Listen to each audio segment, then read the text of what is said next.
یعنی بڑی معذرت کے ساتھ مجھے یہ بات کرنی پڑے گی کہ اتنا کالا جادو، ہر تیسرے آدمی کو کالا جادو، ہر تیسرے آدمی کو. اور خیر سے وہ جو بتانے والے وہ بھی بڑا انوکھا انداز انہوں نے اختیار کیا ہوا ہے. وہ کہتے تجھے جادو کر دیے کسی نے. کس نے کہا کہ یہ مجھے بتانے کا حکم نہیں، مجھے شرارت کا حکم تھا، شرارت میں نے کر دی، اب تو گھر جا کے سوچتا رہے.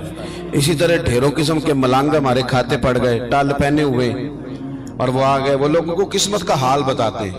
آپ کا تو مجھے نہیں پتا، میں نے اپنے دیہاتوں میں دیکھا ہے کہ وہ سونا بھی ڈبل کرتے تھے، بعد میں پتہ چلتا تھا اب سنگل بھی غائب ہو جاتا تھا. ہنسے نہیں جی، اونچا نہیں ہنسنا چاہیے کبھی بھی. یہ محافل ہے ہماری، سنجیدہ ماحول ہے. میری بات پہ آپ توجہ کریں گے عزیز کہ آپ اوہام پرستی کا شکار نہ ہوں، ورنہ آپ اور نبی پاک صلی اللہ علیہ وسلم نا جگہ جگہ حضور ہمیں ذوق دیتے، سمجھاتے کہ تم نے اپنی توجہ اللہ رسول کی جانب رکھنی ہے، تم نے الجھنا نہیں، ورنہ آپ کیسے میدان میں نکلیں گے. فوجی کہہ دے ہمیں کالا جادو ہو گیا، ہم سے جایا نہیں جاتا، تو جنگ ہوگی. کوئی کہہ دے ہم پر تو وہ فلانے نے آسیب کرا دیا ہے تو ہم دفتر نہیں جا سکتے، تو کاروبار زندگی چلے گا. کن چکروں میں پڑ گئے. جادو ہوتا ہے، اس کی حقیقت سے انکار نہیں، لیکن اتنا کچا ماحول، اتنی کمزور بات، یہ اہل ایمان کا شیوا نہیں ہے. آپ مضبوط رہیں. عارف رومی رحمت اللہ علیہ فرماتے میں کبھی بھی زندگی میں کوئی بات اس لیے نہیں کی کہ مجمع ہنسے، اور ہنسنا ویسے بھی شریعت میں مسکرانا ہے، کہہ کا لگا کے تو روٹین میں بھی ہنسنے سے پرہیز کرنی چاہیے. وہ کہتے ہیں ایک بادشاہ تھا تو اس کا بھی ذہن بن گیا تھا کہ پتہ نہیں یہ کیا ہو جاتا ہے.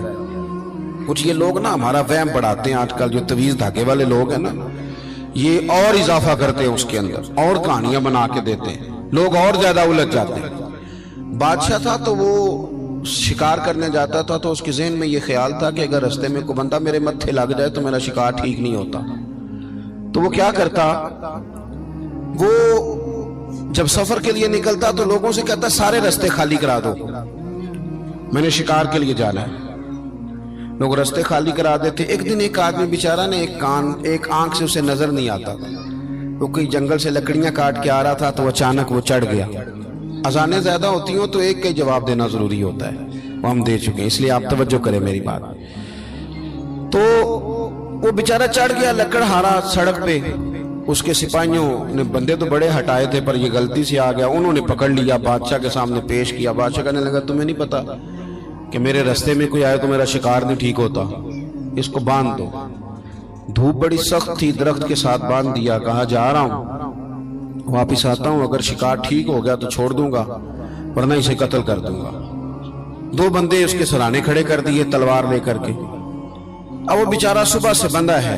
بادشاہ چلا گیا. اتفاق کی بات یہ کہ آج شکار پہلے سے بھی اچھا ہوا، خوب ہوا. بادشاہ واپس آیا. اب یہ دھوپ میں بندہ ہے، کسی نے پانی بھی نہیں پوچھا. تنگ آمد بجنگ آمد.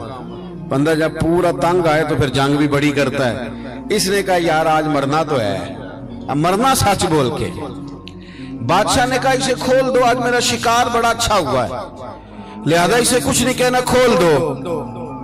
رسیاں کھول دی تو پتہ کا شخص کہتا بادشاہ ایک بات کر لوں میں بھی، مار تو جانا ہی ہے پر ایک بات کر لوں. کہنے لگا کرو. کہنے لگا تم نے صبح میرا منہ دیکھا تھا، تمہارا شکار بڑا اچھا ہوا ہے، دن بڑا اچھا گزرا ہے، پر میں نے آج سویرے تمہارا منہ دیکھ لیا تھا، تو دیکھو میرا بیچارے کا کیا حال ہوا ہے کہ صبح سے یہاں. اب تم بتاؤ منحوس میں ہوں کہ تم ہو؟ نحوست میرے اندر کہ تمہارے اندر؟ میں اگر کوئی جوان آدمی میرے ساتھ آ کے یہ بات کرتا ہے نا کہ میری فلان ہو گیا تو میں بڑا، تم مجھے اس پہ غصہ آتا ہے. میں کہتا ہوں آپ اس عمر میں یہ کام کریں گے تو بزرگوں کو کون سہارا دے گا؟ ضعیفوں اور کمزوروں کو کون اٹھائے گا؟ آپ اتنی کچی باتیں کرتے ہیں. اور یہاں پیروں نے بھی عجیب تماشا گھڑا ہوا ہے. سویرے 9 بجے بیٹھ جاتے ہیں تعویذ لکھنے. آپ قرآن شریف کا درس کب دیں گے؟ آپ حدیث پاک کب پڑھائیں گے؟ آپ ان کو اصول فقہ کب بتائیں گے؟ پیر صرف دین کا نمائندہ ہوتا ہے جس نے رب رسول کا دین پڑھنا ہے اور آگے پڑھانا ہے، جس نے لوگوں کو وہاں سے دین سیکھ کے آگے سکھانا ہے. باقی کیا معنی ہے چیزوں کا؟ اس نے صرف آسان کر کے جو ہمارے صوفیاء نے دیا آگے بات پہنچانی. دین سیکھنے سکھانے کا نام پیری مریدی ہے، اس کا کوئی اور معنی ہے ہی نہیں سرے سے. کہاں سے آ گئی یہ ساری چیزیں؟ حدیث سنیے، بخاری میں موجود ہے، مسلم میں موجود ہے. حضرت ابو ہریرہ رضی اللہ تعالیٰ عنہ فرماتے ہیں نبی پاک علیہ السلام کے